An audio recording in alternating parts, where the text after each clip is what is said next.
Una de las verdades que ha estado en constante ataque a lo largo de los siglos es que el Espíritu Santo es Dios, junto a la verdad que el Hijo también es Dios. Y justamente en el video anterior demostramos a través de las Escrituras que el Hijo es Dios. No te lo pierdas, está en la descripción de este video. Y ahora, como parte de nuestra serie Conociendo al Dios Vivo, demostraremos que el Espíritu Santo es Dios y que es la tercera persona de la Trinidad. Comenzamos.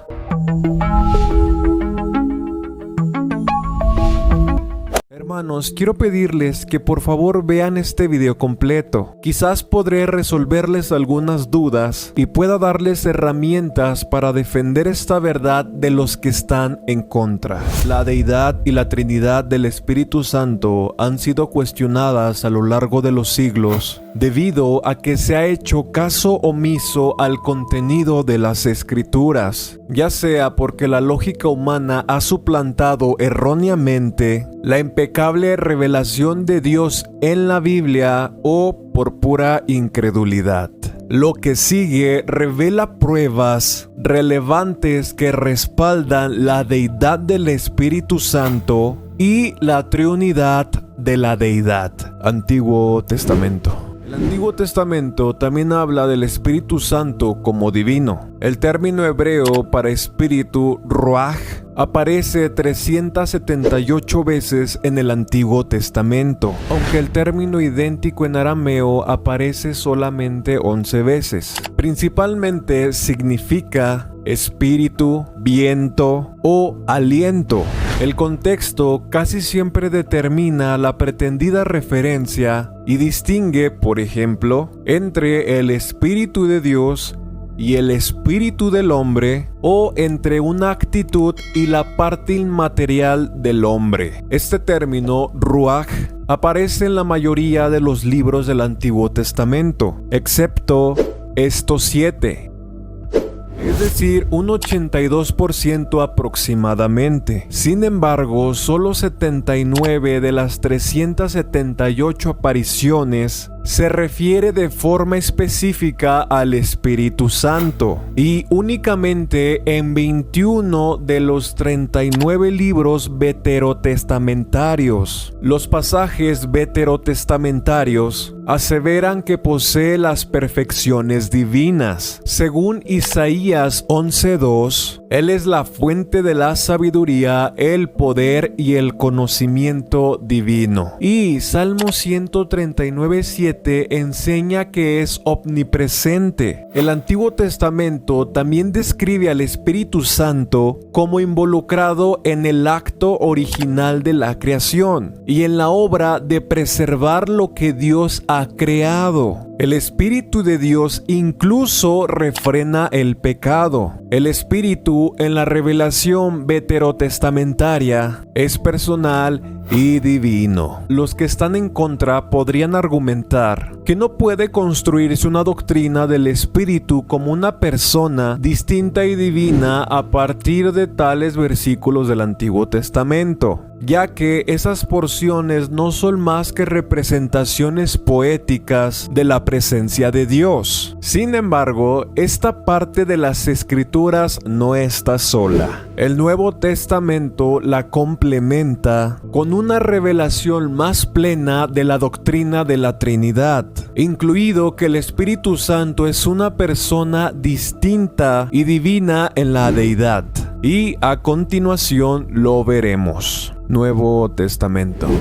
La revelación neotestamentaria del Espíritu Santo supera con creces a la del Antiguo Testamento. El término griego para espíritu, pneuma, aparece 379 veces en el Nuevo Testamento, casi las mismas que el término ruaj en el Antiguo Testamento, aunque se refiere específicamente al Espíritu Santo en más de 245 ocasiones. Esto triplica el número de veces que el término hebreo ruach signifique eso en el Antiguo Testamento. De las referencias combinadas del Antiguo y Nuevo Testamento a la traducción genérica espíritu, cerca del 43% aluden al Espíritu Santo. El Nuevo Testamento también identifica al Espíritu Santo como divino. Se le dan nombres como Espíritu de Dios, Espíritu del Señor, Espíritu de vuestro Padre,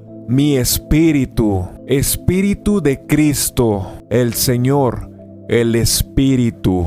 En Hechos 5, del 3 al 4, el apóstol Pedro confronta a Ananías y Zafira por su avaricia y engaño. Al hacerlo así, también nos permite comprender la naturaleza y deidad del Espíritu. Y dijo Pedro: Ananías, ¿por qué llenó Satanás tu corazón para que mintieses al Espíritu Santo y sustrajeses del precio de la heredad, reteniéndola?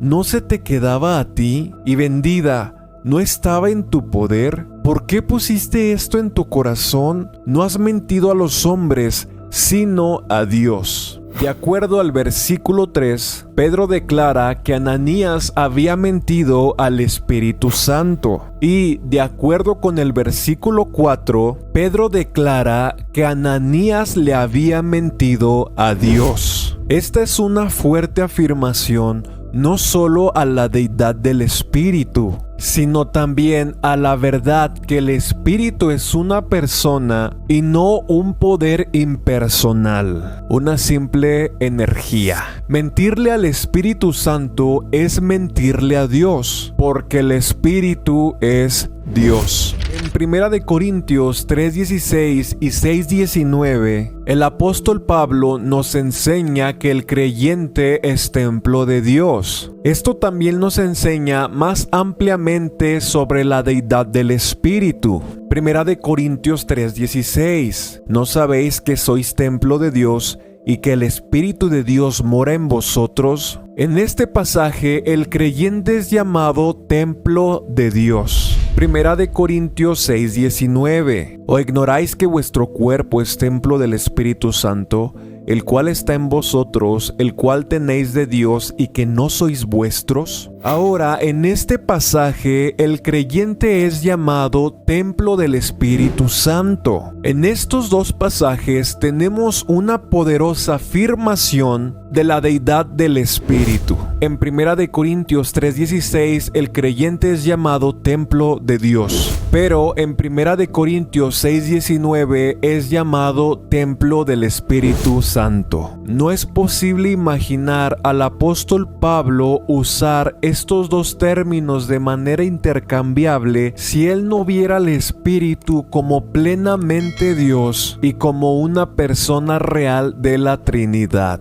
Además, el Nuevo Testamento afirma que el Espíritu Santo dictó las palabras de los pasajes del Antiguo Testamento. Palabras que esos mismos pasajes dicen que proceden directamente de Dios. Por ejemplo, en Hechos 28, del 25 al 27, Pablo indica que el Espíritu Santo fue el que habló por medio del profeta Isaías las palabras de Isaías 6, 9 al 10. Aunque cuando tú lees Isaías 6, 8, dice que fue la voz de Jehová la que pronunció estas palabras. Esa misma correspondencia entre los pasajes del Nuevo y Antiguo Testamento es visible en los siguientes versículos pareados. Hebreos 3, 7 al 11, con Salmos 95, 7 al 11. Hebreos 10, 15 al 17, con Jeremías 31, del 31 al 34, donde en los textos del Nuevo Testamento hace referencia a que el Espíritu Santo fue el que habló y dijo. Y en los textos del Antiguo Testamento dice que fue Dios mismo quien habló y dijo estas palabras. Si hasta aquí sigues teniendo duda que el Espíritu Santo es una persona como Dios el Padre y Dios el Hijo, quiero explicarte lo siguiente. La personalidad no se mide por los elementos físicos, como las partes del cuerpo, la carne, los huesos, la sangre, etc. Más bien es determinada por tener tres características básicas. Número 1, cognición, intelecto. Número 2, volición, voluntad. Y número 3, emoción, afecto. A continuación, miraremos cómo el espíritu cumple con estas tres características. Cognición, intelecto. En las escrituras vemos que el Espíritu Santo aconseja, imparte sabiduría, inspira las escrituras, intercede, sabe y conoce, posee una mente, hace recordar, pronuncia la verdad, habla, enseña, testifica. Número 2, volición, voluntad.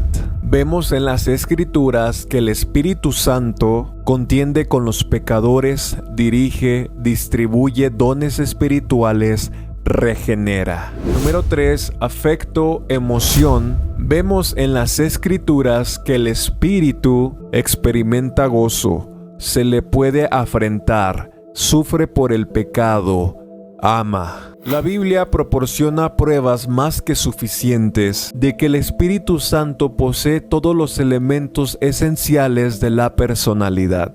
Dado a esto, al Espíritu se le puede clasificar como a la tercera persona de la Trinidad. Acciones. Solo Dios puede tomar parte de las siguientes acciones divinas: creación, ayuda, consuelo, inspiración, intercesión, milagros, regeneración, resurrección, santificación. Y Él solo las puede hacer porque Él es Dios. Por lo tanto, el Espíritu Santo también es Dios, porque Él también realiza estas actividades. Solo Dios puede tomar parte en estas actividades divinas. Por tanto, el Espíritu Santo es Dios y obra en perfecta armonía y unidad con Dios Padre y Dios Hijo. Atributos. El Espíritu Santo posee las perfecciones de Dios, es decir, los atributos incomunicables de la deidad. Estas cualidades son únicas de Dios en clase y extensión. Tales características certifican que el Espíritu Santo en realidad es Dios, ya que el Espíritu Santo posee eternalidad, gloria, santidad, omnipotencia, omnipresencia, omnisciencia, verdad. Ahora miraremos los ministerios del Espíritu Santo. El siguiente resumen básico de los ministerios del Espíritu Santo demuestra lo que Cristo quería decir a sus discípulos cuando les explicó que les convenía que Él se fuera y así pudiera enviar al Espíritu Santo. Esto lo vemos en el Evangelio de Juan 16:7. Algunos ministerios que realiza el Espíritu Santo son los siguientes: adopta, bautiza, da testimonio, llama al ministerio, convence, empodera, llena, garantiza, guarda, consuela, ilumina, mora en los creyentes, intercede, guía, produce fruto, proporciona carácter espiritual, regenera, recuerda, constriñe, convence de pecado, resucita, revela la verdad, santifica, sella, selecciona a los supervisores, envía, fortalece, enseña. El Espíritu Santo también es la fuente de las siguientes realidades: comunión, libertad, vida y paz, poder, dones espirituales, verdad, unidad, sabiduría, adoración. Hermanos, pudiera tocar mucho más, pero se haría un video gigantesco. Esto tan solo es un resumen o una síntesis de la verdad que el Espíritu Santo es una persona distinta al Hijo y distinta al Padre y que también es divino. Y para terminar, En Romanos 8:9 se encuentra no solo una declaración de la deidad del Espíritu, sino también una imagen hermosa y poderosa de la Trinidad. Mas vosotros no vivís según la carne, sino según el Espíritu, si es que el Espíritu de Dios mora en vosotros, y si alguno no tiene el Espíritu de Cristo, no es de él. En este texto el Espíritu Santo se menciona de la siguiente manera: mas vosotros no vivís según la carne, sino según el Espíritu. En esta parte se menciona como el Espíritu. El Espíritu Santo es una persona real, distinta del Padre y del Hijo. Veamos qué dice la siguiente parte del texto: si es que el Espíritu de Dios mora en vosotros. Ahora se menciona como el Espíritu de Dios. Dios el Padre y el Espíritu Santo son uno. Veamos qué dice la última parte del pasaje: y si alguno no tiene el Espíritu de Cristo, no es de él. Ahora se le menciona como el Espíritu de Cristo. Dios el Hijo y el Espíritu Santo son uno. Es todo, hermanos. No olviden regalarnos un like, compartir y seguirnos, ya que de esta manera apoyan bastante este ministerio. No olviden ver los videos anteriores de esta serie Conociendo al Dios Vivo. Nos vemos en el siguiente video. Dios los bendiga.